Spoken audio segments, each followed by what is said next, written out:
Hello दोस्तों, नमस्कार। स्वागत है एक बार फिर से आप सभी का अपने प्रिय चैनल पर। दोस्तों आपको बता दें जो अभी की सबसे बड़ी खबर आ रही है, जहां फिर अमेरिका के कदमों में बिछा पाकिस्तान। शहबाज शरीफ ने कहा कि अमेरिका से दुश्मनी की हमारी हैसियत नहीं। बताएंगे दोस्तों बड़ी खबर। और साथ ही उन्होंने कहा है कि अमेरिका समेत ये 4 देश हैं जो पाकिस्तान के लिए जरूरी है। बताएंगे दोस्तों कौन कौन से देश हैं वो। और इसी बीच आपको बताएंगे जहाँ चीनी नागरिकों की हत्या से भड़का ड्रैगन, पाकिस्तान राजदूत को जमकर सुनाया बहुत बड़ी खबर दोस्तों। साथ ही आपको बताएंगे जहां जिस रूस से भारत की दोस्ती वो अलग बात है, लेकिन हम क्रूर और हत्यारे का कर रहे हैं सामना। बताएंगे दोस्तों यूक्रेन के विदेश मंत्री ने भारत को लेकर अब क्या कहा है, भारत और रशिया के संबंधों को लेकर। और इसी बीच आपको बताएंगे जहां पर भारत को मुस्लिम विरोधी बताने वाले अमेरिका को अपने गिरेबान में झांकना चाहिए। जी हां दोस्तों, ये आंकड़े खोलेंगे अब अमेरिका की पोल। आप सबके सामने ये आंकड़े हम दिखाएंगे दोस्तों। और इसी बीच बताएंगे जहां पर बीजेपी में अगर भेजना है तो मुझे निकाल दो। जी हां दोस्तों, गैर जिम्मेदार और नादानी भरा बयान बता अखिलेश पर बरसे शिवपाल यादव। बहुत बड़ी खबर दोस्तों।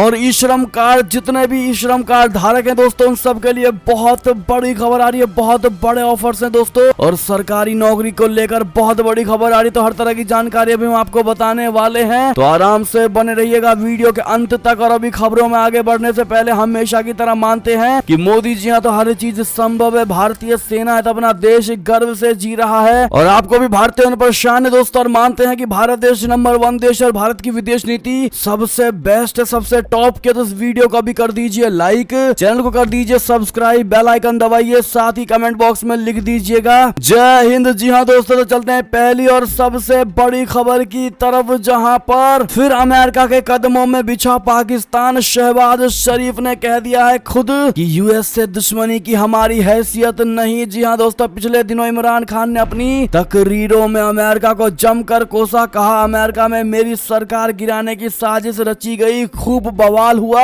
इमरान खान की सरकार गिरी, लेकिन अब जो पाकिस्तान के नए वजीर आजम बने हैं दोस्तों, उन्होंने कहा कि पाकिस्तान अमेरिका से दुश्मनी बर्दाश्त नहीं कर सकता। 11 अप्रैल को पाकिस्तान के नए प्रधानमंत्री बने शहबाज शरीफ ने कहा कि पूर्व पीएम इमरान खान ने उन देशों को बुरा भला कहा जो हमेशा बुरे वक्त में पाकिस्तान के साथ खड़े रहे हैं। शहबाज ने खास तौर पर चीन, सऊदी अरब, कतर और अमेरिका का जिक्र करते हुए ये बात कही है दोस्तों। अमेरिका को मक्खन लगाते हुए अब शहबाज शरीफ ने कहा है कि 2 देशों के बीच आपसी रिश्ते में आई भरोसे की कमी को जल्द से जल्द दूर करने की जरूरत है। पाकिस्तान के अखबार डॉन के मुताबिक शहबाज शरीफ ने कहा कि हमें अपनी पूर्व में की गई गलतियों के लिए आत्म मंथन करने की जरूरत है। मंगलवार को पीएम आवास पर पत्रकारों के लिए रखी गई इफ्तार पार्टी में भी शहबाज शरीफ ने कहा कि हमारी हैसियत नहीं है कि हम अमेरिका से दुश्मनी कर पाए। गौरतलब है कि इमरान खान ने आरोप लगाया था कि चीन, अफगानिस्तान और रूस के साथ उनकी स्वतंत्र फॉरेन पॉलिसी अमेरिका को रास नहीं आ रही थी, लिहाजा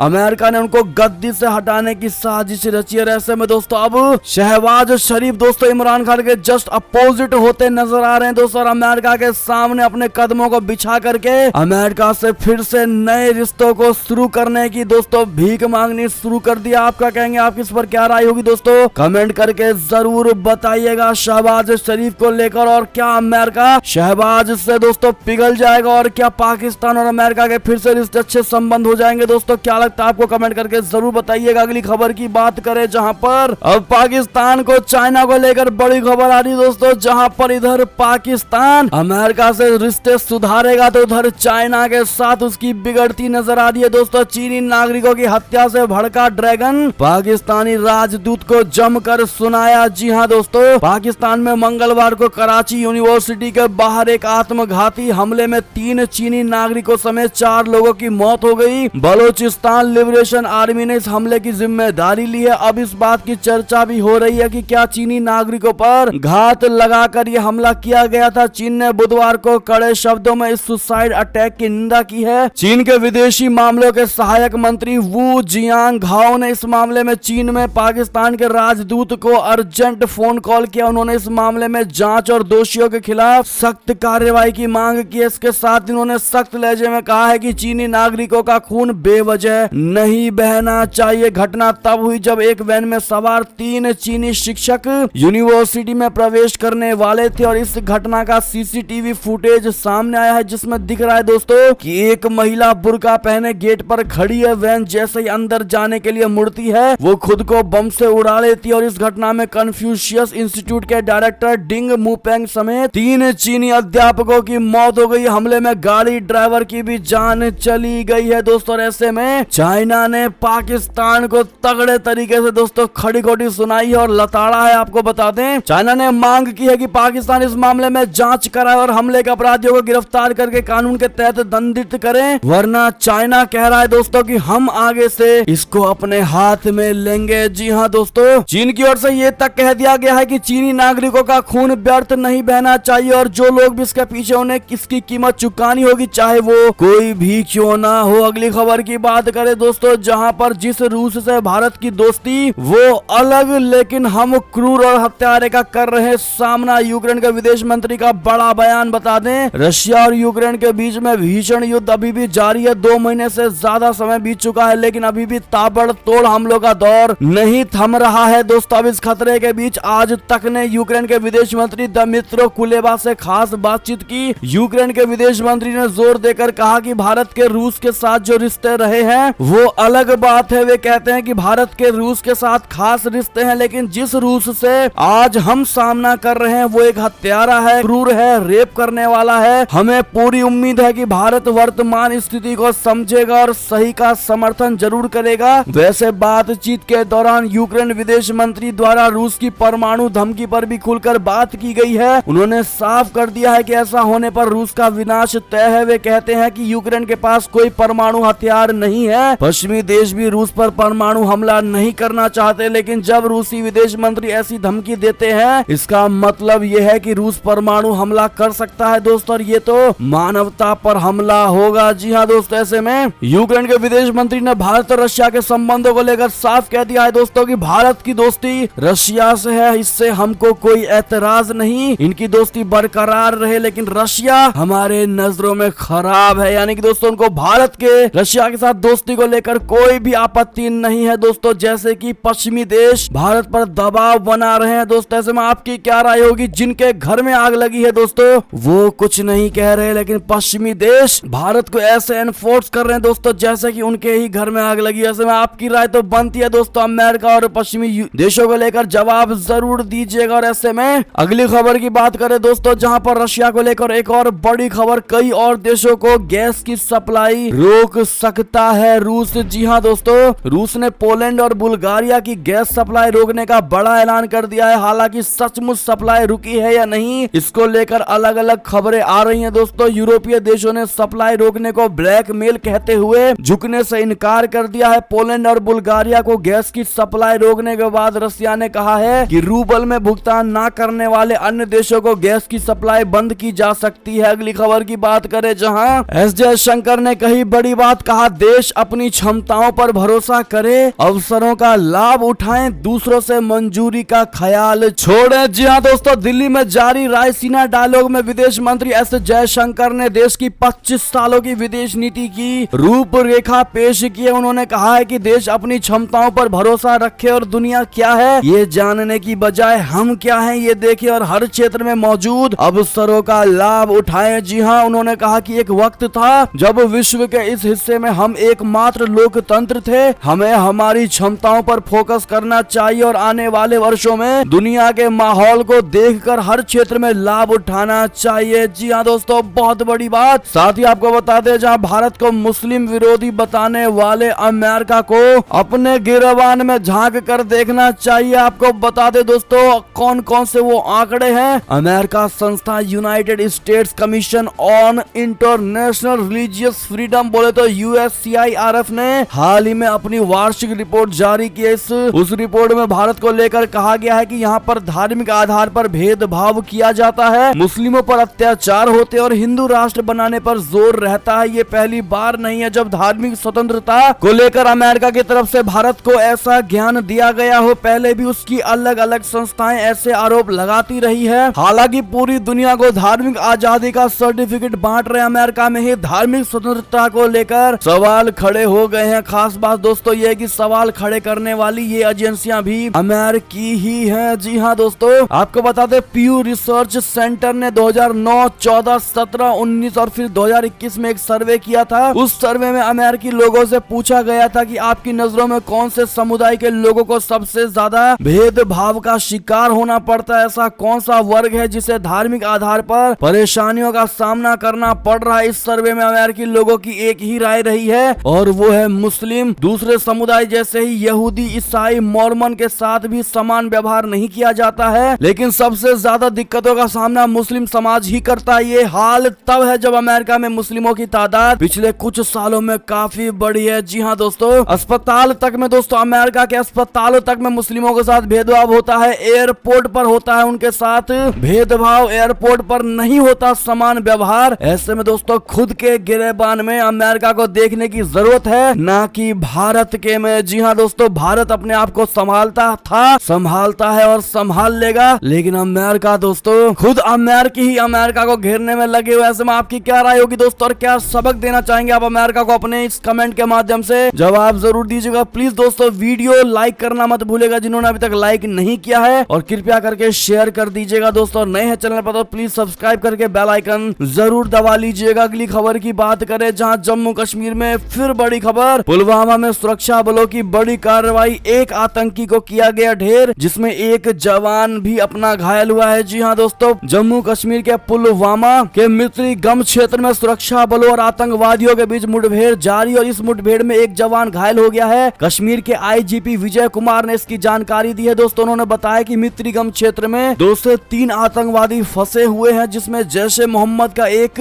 पाकिस्तानी आतंकी शामिल है। उन्होंने आगे कहा है कि लोगों की आवाजाही के कारण ऑपरेशन रोक दिया गया। चल रहे ऑपरेशन के दौरान एक जवान घायल हो गया है दोस्तों। पुलिस के एक अधिकारी ने बताया कि सुरक्षा बलों ने पुलवामा के मित्रीगम इलाके में आतंकवादियों के मौजूद होने की सूचना मिलने के बाद वहां घेराबंदी और तलाशी अभियान शुरू कर दिया था। उन्होंने कहा कि आतंकवादियों ने सुरक्षा बलों पर गोलीबारी शुरू कर दी, जिसके बाद मुठभेड़ शुरू हो गई। जी हाँ दोस्तों, ऐसे में अपने उस घायल जवान को दोस्तों गेट वेल सून जरूर कह दीजिएगा आप लोग। बढ़ते अगली खबर की तरफ, जहां लिथुआनिया में खुलेगा भारतीय मिशन, केंद्रीय मंत्रिमंडल ने लिए कई बड़े फैसले। जी हाँ दोस्तों, सरकार ने इस साल लिथुआनिया में एक नए भारतीय मिशन को खोलने को मंजूरी दे दी है। पीएम मोदी की अध्यक्षता में हुई केंद्रीय मंत्रिमंडल की बैठक में यह फैसला लिया गया। विदेश मंत्री एस जयशंकर ने इस फैसले की तारीफ करते हुए कहा कि इससे भारत की रणनीतिक पहुंच बढ़ेगी, इसके अलावा आर्थिक और व्यापारिक संबंधों को भी मजबूती मिलेगी। जी हाँ दोस्तों, केंद्रीय मंत्रिमंडल ने कई अन्य अहम फैसले लिए हैं, जिनमें जम्मू कश्मीर में 540 मेगावाट क्षमता की क्वार पन बिजली परियोजना के निर्माण के लिए 4526 करोड़ रुपए के निवेश प्रस्ताव को मंजूरी दे दी गई है दोस्तों। और भी कई सारी परियोजनाएं हैं। बढ़ते अगली खबर की तरफ, जहां पर कपूरथला के सुल्तानपुर लोधी रेलवे स्टेशन से मिला बम की धमकी देने वाला लेटर, पुलिस कर रही है सीसीटीवी फुटेज की जांच। जी हां दोस्तों, पंजाब के कपूरथला के सुल्तानपुर लोधी रेलवे स्टेशन से पुलिस को बम की धमकी वाला लेटर मिला है दोस्तों। पुलिस ने इस मामले की जांच शुरू कर दी है। साथ ही आपको बता दें, जहां ब्रिटेन और नाटो देशों पर बम बरसाएगा रशिया, मॉस्को की खुली धमकी, कीव लौटे राजनयिक तो खैर नहीं। जी हां दोस्तों,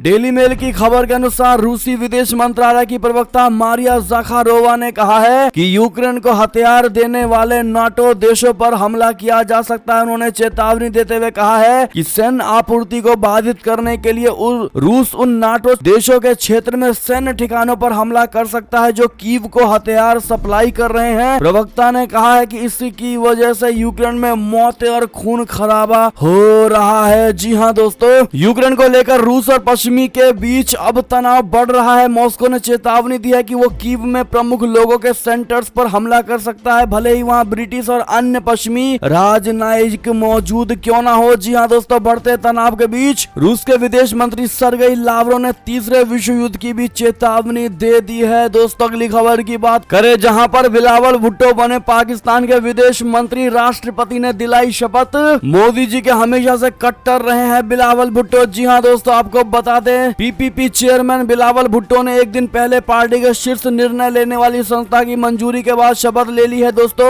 मंगलवार को पीपीपी केंद्रीय कार्यकारी समिति की बैठक के बाद एक संवाददाता सम्मेलन में बोलते हुए बिलावल भुट्टो ने कहा था कि उनके सामने बहुत बड़ी चुनौतियां हैं, लेकिन उन्होंने पाकिस्तानियों को आश्वासन दिया है कि मौजूदा सरकार उन्हें दूर करेगी। प्रधानमंत्री शहबाज शरीफ भी राष्ट्रपति भवन में शपथ ग्रहण समारोह के दौरान मौजूद थे। जी हाँ दोस्तों, अगली खबर की बात करें जहां पर रूस यूक्रेन युद्ध के बीच यूरोप जाएंगे पीएम मोदी जी। इन देशों के राष्ट्राध्यक्षों से होगी संकट खत्म करने पर चर्चा। जी हाँ दोस्तों, प्रधानमंत्री नरेंद्र मोदी जी 2022 में होने वाले पहले विदेशी दौरे का शेड्यूल जारी कर दिया गया है। दोस्तों, विदेश मंत्रालय के मुताबिक रूस यूक्रेन युद्ध के बीच पीएम मोदी 2 मई से 4 मई तक यूरोप के दौरे पर रहेंगे। वे जर्मनी, डेनमार्क और फ्रांस का दौरा करेंगे और इन देशों के राष्ट्राध्यक्षों से मुलाकात करेंगे। बताया गया है कि मोदी जी जर्मनी में चांसलर ओलाफ शोल्ज के साथ द्विपक्षीय वार्ता भी करेंगे। इसके साथ साथ वे भारत जर्मनी के बीच 6वीं अंतर सहकारी बैठक में भी हिस्सा लेंगे। जी हाँ दोस्तों, पीएम मोदी जी का ये यूरोप दौरा इस लिहाज से भी अहम माना जा रहा है कि यूरोप लगातार भारत से रूस पर अपनी निर्भरता को कम करने के लिए कहता रहा है। इसके अलावा रूस के विदेश मंत्री सर्गेई लावरोव कह चुके हैं कि अगर रूस यूक्रेन युद्ध को रुकवाने में भारत मध्यस्थता करता है तो उन्हें कोई आपत्ति नहीं है। ऐसे में पीएम इन तीनों देशों से संकट को हल करने पर भी चर्चा कर सकते हैं। दोस्तों, अगली खबर की बात करें जहां पर श्रीलंका में अब राजनीतिक संकट और बढ़ गया है। दोस्तों, आमने सामने हुए राजपक्षे ब्रदर्स। जी हाँ दोस्तों,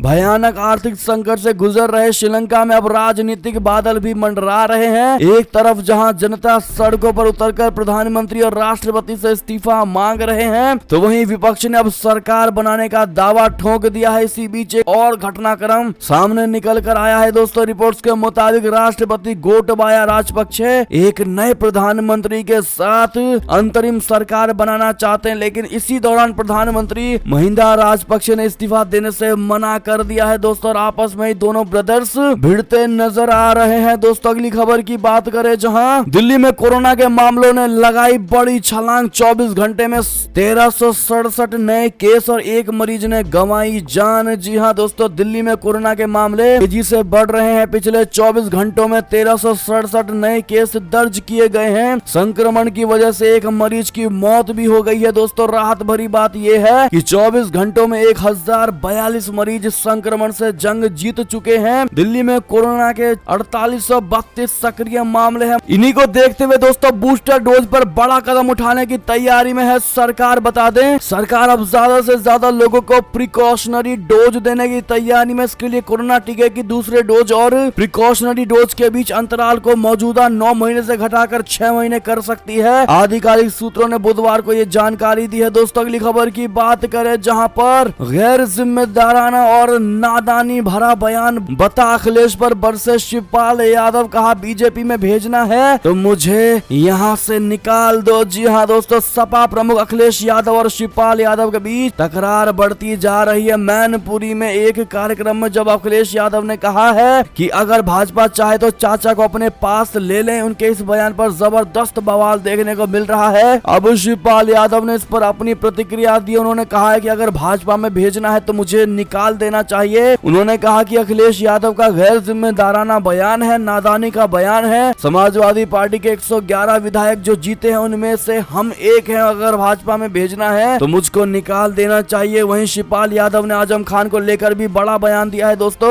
उन्होंने कहा कि जब से आजम खान 10वीं बार विधायक बने हैं, सबसे सीनियर विधायक हैं, एक बार सांसद भी रहे हैं, एक बार राज्यसभा के सदस्य भी रहे हैं। वहीं जब शिवपाल यादव से उनके अगले कदम को लेकर सवाल पूछा गया तो वे कोई भी बयान देने से बचते नजर आए। दोस्तों, उन्होंने सिर्फ इतना कहा कि जब कोई बात होगी तो उचित समय होगा, आप लोगों को अवगत करा दिया जाएगा। अगली खबर की बात करें दोस्तों, जहां पर ममता बनर्जी का पुलिस को बड़ा आदेश। कहा बंगाल में बीएसएफ को ना घुसने दे, वो हत्या करके। पूरी बात आपको बताते दोस्तों, जहां पश्चिम बंगाल की मुख्यमंत्री ममता बनर्जी ने एक बार फिर बीएसएफ के खिलाफ मोर्चा खोला है। दोस्तों, ममता ने कूच बिहार जिले के पुलिस अधीक्षक को निर्देश दिए हैं और कहा है कि आप बीएसएफ को बॉर्डर से 50 किलोमीटर के अंदर प्रवेश ना करने दें। वे बीएसएफ गाँव में प्रवेश कर रहे हैं और लोगों को मार रहे हैं और बांग्लादेश में दूसरी तरफ फेंक रहे हैं। बीएसएफ को ये सब करने की अनुमति नहीं दी जाए। ममता ने कहा कि देखा जा रहा है कि पशु तस्कर के नाम पर गोली मार दी जाती है और उन्हें राज्य के दूसरे इलाके में फेंक दिया जाता है। मैंने रेल मंत्रालय में रहने के दौरान ऐसे कई मामले देखे हैं, किस तरह शवों को गायब कर दिया जाता है। साथ में दोस्तों उन्होंने पुलिस को ये निर्देश दिए थे कि बीएसएफ को उसके अधिकार क्षेत्र से बाहर जाकर कार्रवाई करने की अनुमति ना दी जाए, क्योंकि कानून व्यवस्था राज्य का विषय है। यदि बॉर्डर पर अवैध गतिविधियों में लिप्त किसी अपराधी, तस्कर या आतंकी को बीएसएफ गिरफ्तार करती है और उसके कुछ साथी अधिकार क्षेत्र से बाहर मौजूद हैं, तो क्या उन्हें कार्यवाही से रोका जाएगा। यानी कि दोस्तों कहीं ना कहीं कुल मिलाकर केंद्र सरकार को टारगेट करने की कोशिश कर रही है दोस्तों ममता बनर्जी, और बीएसएफ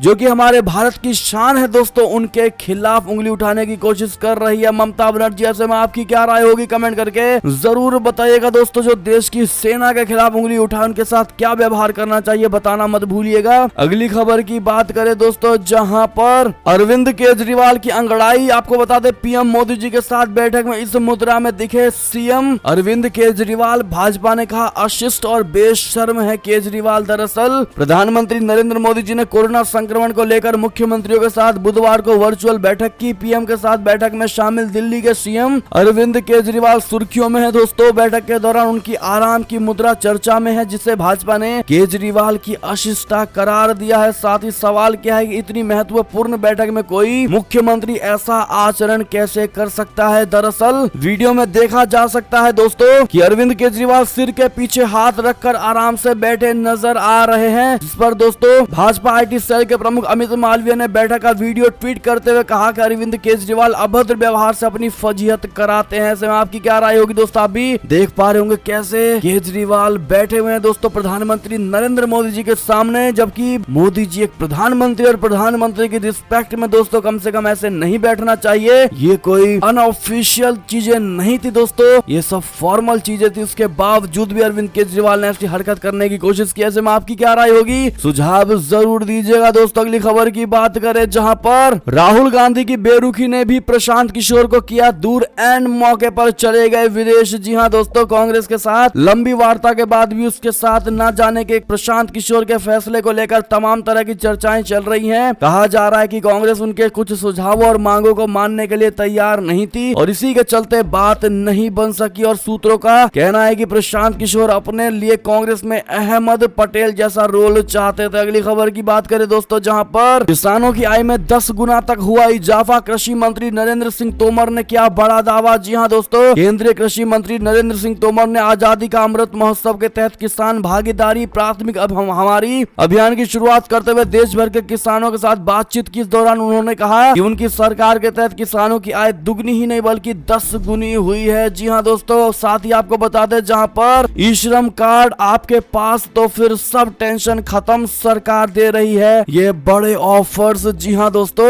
अगर आप ई श्रम कार्ड योजना से जुड़े तो फिर ये खबर आपके लिए है दोस्तों, किसी वरदान से कम नहीं। इस योजना से पंजीकृत लोगों को 500 रुपए के अलावा कई बड़े लाभ मिल रहे हैं। दरअसल आपके पास ई श्रम कार्ड है तो आपको पीएम सुरक्षा बीमा योजना के तहत आपको 2 लाख रुपए तक का बीमा कवर भी मिलता है। अगर किसी हादसे में कामगार की मौत हो जाती है तो उसके परिवार को 2 लाख रुपए मिलते हैं, तो वहीं अगर व्यक्ति के विकलांगता होने पर 1 लाख रुपए की राशि मिलती है। जी हाँ दोस्तों, ई श्रम कार्ड पर मकान बनाने में भी भारी छूट मिलती है दोस्तों। बाकी सारी जानकारी हमने स्क्रीन पर दे दी, आप देख ही पा रहे होंगे। साथ ही आपको बता दें जहां पर सीमा सुरक्षा बल ने इंस्पेक्टर और सब इंस्पेक्टर समेत कई पदों पर निकाली है भर्तियां। जी हां दोस्तों, सीमा सुरक्षा बल बोले तो बीएसएफ की तरफ से सरकारी नौकरी की तलाश कर रहे युवाओं के लिए बड़ी अच्छी खबर है। बीएसएफ ने इंस्पेक्टर, सब इंस्पेक्टर और जूनियर इंजीनियर समेत 90 पदों पर भर्तियां निकाली हैं। इसके लिए ऑनलाइन आवेदन की प्रक्रिया 25 अप्रैल से शुरू हो चुकी है। जी हां दोस्तों, बाकी सारी इंफॉर्मेशन आपकी उम्र से लेकर हर चीज जो जरूरत है सब हमने स्क्रीन पर दे दिया। आपकी उम्र 30 साल से कम है और आपके पास इंजीनियर की डिग्री या डिप्लोमा है तो आप इन पदों पर आवेदन करने के योग्य हैं। जी हां दोस्तों, बाकी सारी डिटेल स्क्रीन पर है ही, आप देख पा रहे होंगे। ऐसे में ये थी दोस्तों अब तक की सारी बड़ी खबरें। आपको हमारी खबर कैसी लगी, आशा करता हूँ बहुत अच्छी लगी होगी। अगर थोड़ी भी अच्छी लगी है दोस्तों तो इस वीडियो को भी अपने भाई बंधुओं में व्हाट्सएप, फेसबुक, ट्विटर के जरिए पूरे भारत में शेयर करना बिल्कुल मत भूलिएगा दोस्तों। और अभी कर दीजिए इस वीडियो को लाइक, चैनल को कर दीजिए सब्सक्राइब, बेल आइकन दबाइए, साथ ही कमेंट बॉक्स में लिख दीजिएगा जय हिंद जय भारत। तो मिलते हैं आप अगली बड़ी खबर में, तब तक अपना ख्याल रखिएगा दोस्तों। आप सभी का बहुत बहुत धन्यवाद साथ देने के लिए, साथ बने रहने के लिए। और खबरों का सिलसिला लगातार हमारे चैनल पर जारी है तो अपडेट रहना बिल्कुल मत भूलिएगा। अगली खबर का इंतजार करिएगा। हम मिलते हैं आपसे अगली बड़ी खबर में दोस्तों, तब तक के लिए आप सभी का बहुत बहुत धन्यवाद। जय हिंद जय भारत, जय श्री राम, वंदे मातरम, हर हर महादेव।